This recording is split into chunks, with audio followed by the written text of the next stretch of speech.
Video content has been made available for information and educational purpose only. Unidirectional trade strategy is a copyright content of IFMC. Good morning and welcome to the episode of तैयारी अगले सप्ताह की। दोस्तों, festive season start हो चुका है और 3 छुट्टियां हम लोग मना रहे हैं। आप सब लोगों को जन्माष्टमी की आज बहुत सारी शुभकामनाएं और ऑफर्स भी चल रहे हैं, सेल भी चल रही है, तो आप सब लोग बिजी हैं और हमारा पूरा स्टाफ भी आज बिजी है। आप लोगों के कोर्स एक्टिवेशंस में थोड़ा सा टाइम लग सकता है, कोर्स एक्टिवेशन में बहुत ज़्यादा रश है, तो काइंडली थोड़ा सा सब्र करें, एक्टिवेट हो जाएगा। 3 से 4 घंटे के लिए थोड़ा सा टाइम आप दें।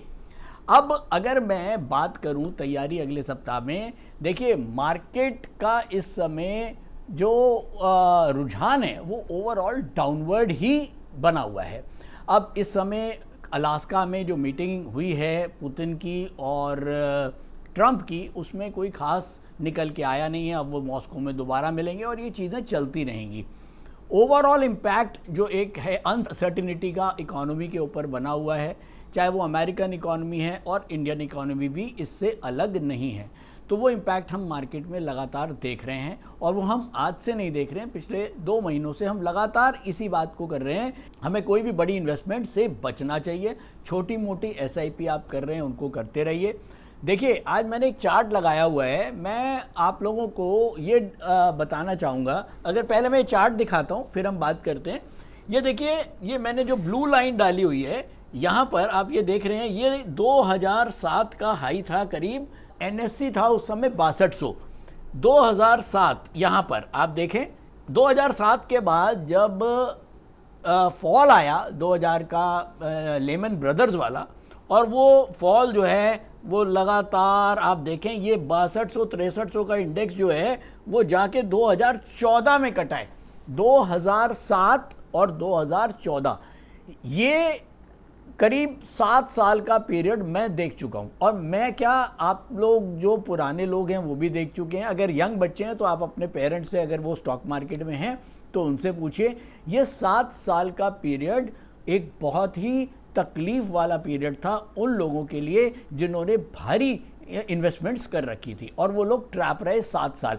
हालांकि 7 साल क्या ट्रैप होने का, तो वो लोग हैं कि जो 7 साल तक जिन्होंने शेयर नहीं बेचे, लेकिन ज़्यादातर 80% लोग तंग आके अपना पोर्टफोलियो खाली कर चुके थे, स्टॉक मार्केट को छोड़ चुके थे और नए नए बिजनेसेस की तरफ चले गए थे। तो मैंने बोला, हर जनरेशन के बाद, हर एक टाइम के बाद पुराने लोग निकल जाते हैं, नए लोग आ जाते हैं। हाँ, अच्छा ये रहा कि भाई मैं आज तक बना हुआ हूँ, मेरी तरह कई लोग होंगे जिन्होंने 2007-8 की मंदी के बाद 2014 तक जो 7 साल की मंदी देखी है, वो देखने के बाद भी हम कई लोग मार्केट में हैं। अब बात ये आती है कि ये मैं आपको क्यों बता रहा हूँ। ये मैं इसलिए बता रहा हूँ, जो लोग आंख बंद करके, केवल देखिए 2 किस्म के लोग हैं जो कहते हैं बस आंख बंद करके पैसा मार्केट में डालते जाओ, डालते जाओ, डालते जाओ, बढ़ेगा बढ़ेगा, लॉन्ग टर्म बढ़ेगा। लेकिन उनको ये नहीं पता लगता कि हमको पैसा कितना डालना है। सबसे बड़ी प्रॉब्लम उनकी एलोकेशन की आती है। अभी जब मैं बार बार बोल रहा हूँ बड़ी इन्वेस्टमेंट से बचें, तो अपने पास पैसा लिक्विड फॉर्म में ज़रूर रखें। लोग FD से इस समय दूर भाग जाते हैं कि भैया 7% कौन लेता है FD। और मैं इस वीडियो में नहीं, कई वीडियो में बता चुका हूँ कि इस समय आप लोगों के पास लिक्विडिटी होनी चाहिए। और अगर आपको इसको चेक करना है, कहते हैं स्टॉक मार्केट को समझना बहुत आसान है अगर आप इसको आम जिंदगी से सीखें। मैं पार्क में जाता हूं, मैं 10 लोगों से मिलता हूं, मैं 10 लोगों से बात करता हूं, मैं उनसे जानने की कोशिश करता हूं कि उनका क्या हाल है, उनके अलग अलग बिजनेसेस का क्या हाल है। अगर मैं ज़्यादातर लोगों से मिलता हूं, सब लोगों की लिक्विडिटी की परेशानी है। कई लोग प्रॉपर्टी में पैसा इन्वेस्ट करके बैठ गए हैं, वो उनका पैसा जो है वो एकदम रुका हुआ है। कई लोग स्टॉक मार्केट में 2 साल से पैसा डाला हुआ है, वो अभी बढ़ नहीं रहा है और डालते जा रहे हैं। लिक्विडिटी का क्राइसिस है। आप पहले ये समझिए कि स्टॉक मार्केट इतना बड़ा क्यों बड़ा, इसलिए क्योंकि 4% से जो हमारे लोग थे इन्वेस्टर हिंदुस्तान के अंदर, मेरे ख्याल में आज से 10 साल पहले 4% लोग थे, अब 12% हो गए। इतने सारे लोग जो कोरोना के बाद लगातार आए, इतने सारे डीमैट खुले, ये इतना बड़ा जो इन्फ्लो मार्केट में पैसे का आया, इसने मार्केट को बहुत ज़्यादा वैल्यूएशंस दे दी और इसीलिए वैल्यूएशंस कई टाइम पे चली गई। अब इसी का उल्टा मार्केट में जब फॉल आएगा वो भी ऐसे ही आएगा, धीरे धीरे धीरे धीरे ये पैसा जब सारा एब्जॉर्ब होना शुरू हो जाएगा और उसके बाद मार्केट के अंदर ये लोग घबराहट करने शुरू हो जाएंगे जो लगातार डाल रहे हैं, तो उनकी SIPs भी धीरे धीरे कम होंगी और मार्केट में लिक्विडिटी फिर से कम होनी शुरू होगी और तब एक बड़ा फॉल मार्केट में आए। अभी भी कोई बड़ा फॉल मार्केट में हमको देखने को नहीं मिला, लेकिन ये कभी भी एक्सपेक्टेड हो सकता है। तो इसीलिए बहुत संभल के इस समय टेक्निकली भी अगर मैं बात करूं 24,670 हमारा मंथली लेवल है अकॉर्डिंग टू यूडीटीएस, उसके नीचे 12 दिन सस्टेन करना है। 9 दिन सस्टेन कर चुके हैं, 3 ट्रेडिंग डेज और बाकी है। तो ओवरऑल हम टेक्निकली भी मार्केट जो है वो एक बेयर रन में आने वाला है, या अभी अगर हम माने तो अभी चल रहा है, अभी 3 दिन है, मार्केट को इतना ओवर फोरकास्ट नहीं करना चाहिए। लेकिन हाँ, जो प्रेजेंट सिनेरियो है वो टेक्निकली और ओवरऑल अगर मैं देखूं न्यूज़ एंड एनालिसिस के हिसाब से ओवरऑल मार्केट में अभी एक बेयर मूवमेंट बनी हुई है, तो बहुत संभल के चले। अगर मैं बात करूं नेक्स्ट वीक की, नेक्स्ट वीक में हाँ ट्रेडिंग के लगातार माहौल है, ट्रेडिंग के मौके बहुत हैं। अगर आप इंट्राडे ट्रेड करते हैं बहुत बढ़िया काम है, अगर आपको आता है तो बेच भी सकते हैं, ले भी सकते हैं। लेकिन बाकियों में प्रॉब्लम क्या है कि आप अगर पोजिशनल ट्रेडिंग करते हैं तो आप केवल ले तो सकते हैं, बेच नहीं सकते।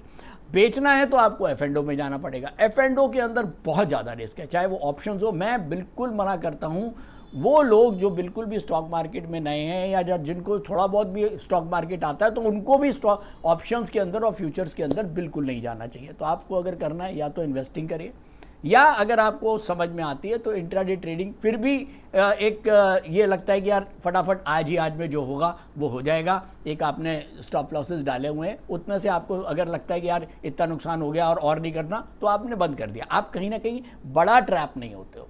तो शायद मेरे को सबका अपना अपना नज़रिया है, अपना अपना तजुर्बा है, तो मुझे इस मामले में इंट्राडे ज़्यादा बेटर लगता है। तो बाकी आपकी चॉइस है। ओवरऑल मार्केट नेक्स्ट वीक के लिए रुझान मंदी का ही है। फेस्टिव सीज़न शुरू हो गया है, नई नई चीज़ें आती रहेंगी, पुतिन और ट्रंप की मीटिंग्स चलती रहेंगी, लेकिन ओवरऑल आप मार्केट में अभी बेयर मूवमेंट ही देखेंगे। और हाँ, इतना ज़रूर कहना चाहूँगा, हमारे बहुत सारे ऑफर्स चल रहे हैं। छुट्टियाँ कल मेरे ख्याल में मंडे तक हमारा लास्ट ऑफ़र है 20% वाला, बाकी 30% और 40% दोनों ऑफ़र चल रहे हैं। आप वेबसाइट पे जाएं, कूपन कोड डालें, और अगर आप 20,000 से ऊपर तक की परचेजेस करते हैं तो आपको बताई दिया बिग 40% तक के डिस्काउंट्स हैं। और जो भी आपको अच्छा कोर्स लगता है, लेकिन मेरी सजेशन और मेरा आपको एक मशवरा यही होगा कि इन्वेस्टो ट्रेड मंत्रा वो ज़रूर ऐड करें अपने पूरे कॉम्बो के अंदर। और इसके अंदर हमने यूडीटीएस का एल्गो वर्जन भी लॉन्च किया हुआ है, पसंद आएगा, ये मैं आपको श्योरिटी के साथ कह सकता हूँ। Thank you so much, thank you.